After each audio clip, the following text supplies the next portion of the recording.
What up, guys? The Bench Buddies back with my Week 12 NCAA football power rankings. Let's get into it here. Dropping from my rankings, I got Pittsburgh, Vandy, and LSU. And I know a lot of people are still loving LSU. Had some tough losses, the USC loss, and obviously last weekend to Bama and to Texas A&M. I get they have three losses, but three losses, and there's some teams with two losses and even one loss that I think are playing better football than them right now. They are still going to be in my others receiving votes. But teams like UNLV, Arizona State, Louisiana, playing better football at this point. They're finding ways to win games where LSU and Pitt are trending in the wrong direction. And those teams 21 through 25, you get Louisville. They're jumping into the rankings. Even after a bye week, they jump in. They get Stanford, still have a chance at the ACC championship game.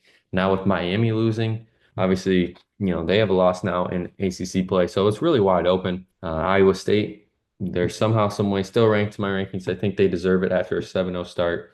Now lost two in a row. They got to really figure it out here if this team wants to get into the playoff and into a Big 12 championship game. K-State, same thing. They get Arizona State, which is a huge game for both these teams this week for possible chance at Big 12 championship. South Carolina, huge game for them as well. They're 3-1 in the SEC, actually. You know, lingering around. Let's just say that South Carolina is. They're finding ways to win ball games.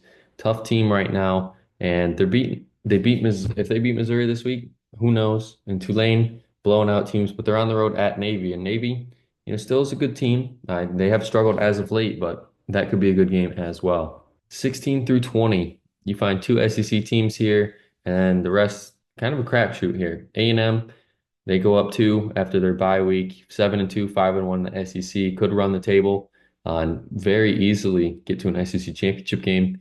Clemson with the big win on the road at Virginia Tech, and it's a big game yet again for them at Pitt. Pretty much can knock Pitt out of the chance of an ACC championship game with a win here because this is Clemson's second to last game, I believe it is. No, this is their last conference game.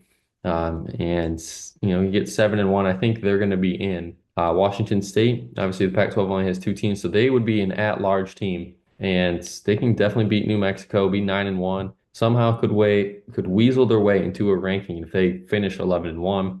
Colorado controls their own destiny after a win at Texas Tech. If they win out against Utah, Oklahoma State, and I think it's Kansas, they are in the Big 12 championship no matter what else happens in that conference. So the Buffs and Dion definitely in a good place at this point in the season. 11 through 15, Alabama moves up two after their big win at LSU. Ole Miss moves up two as well after their big win against Georgia at home. SMU falls back one just because those two wins. Then might be a little bit of an overreaction, but I'm moving Georgia all the way down to 14. They didn't show up in this one at Ole Miss. They get Tennessee at home, which is kind of life alert. They got to win this game. If don't, they're probably done for this year and possibly making the playoff. And, I think if Carson Beck can figure it out for all four quarters, then they definitely have a chance to win this game. But if he has one bad quarter, Tennessee's defense is legit. They're definitely going to find some ways to stop that offense. And then Army, it wasn't a pretty win, but 14-3, 9-0 at this point in the season, a win is a win. And if you stay undefeated, there's no way the committee can leave you out. 6 through 10, you get Penn State moving up two with their win at home against Washington. Tennessee loses Nico in the second half, but he should play this week against Georgia. They, still blowout win there against Mississippi State, easily the worst team in the SEC this year. Notre Dame, huge blowout win against Florida State. They move up. Miami, not so much. Lost on the road at Georgia Tech. Get their first loss of the season, and I'm moving them from 4 to 9 because, we've kind of seen this from Miami, except they just weren't on the winning side this time. They hang around, let teams hang around, come back and win the game. Well, this time it just wasn't the case. And they get a bye week to really think about that as they got 2 weeks left and two games left to really figure it out to get into that ACC championship.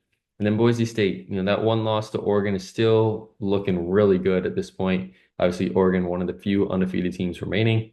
And yeah, they only won by 7 against Nevada. Genty had a great game as well, but one bad step by Genty, and I think this Boise State team is a completely different team and honestly might not even make the playoff if something were to happen. Obviously, hopefully that doesn't happen, but they definitely need Genty for these last 3 games.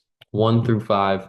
I don't think this would be much shock for anyone having three Big Ten teams at the top. I mean, I don't think it should be. the way Oregon's been playing, Ohio State's been playing, and Indiana obviously being 10-0. Now, out of the bye week after this weekend's games, it's Ohio State, Indiana. Indiana's gonna be 10-0. Ohio State more than likely 9-1. Huge, huge game, not only just for ranking standpoint, but possible chance at a Big Ten championship. And let's say Indiana wins, they're more than likely going to get into the Big Ten championship and play probably Oregon. And Ohio State wins, obviously, then the tiebreaker scenarios start to happen with them, Indiana, and Penn State. So anything can happen there. Texas beat Florida pretty easily. Now they go on the road to face Arkansas. Could be a tougher game, just because it is on the road, and Arkansas has been an okay team, but the way they played against Ole Miss, no way Arkansas can pull off an upset again like they did against Tennessee. But it definitely could slow Texas down in the first half. And then BYU, 2 wins now where they scrape by somehow, some way, stay undefeated.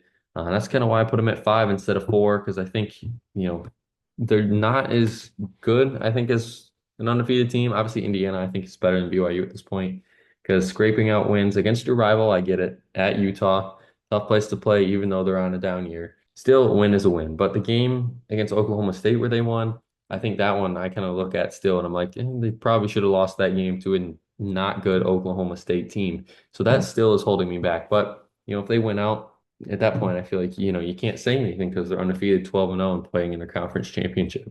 But that's going to be it for this week's video. Check back later this week to see who we pick in this week's biggest games in college football and in the NFL. But until the next time, the Bench Buddies are out.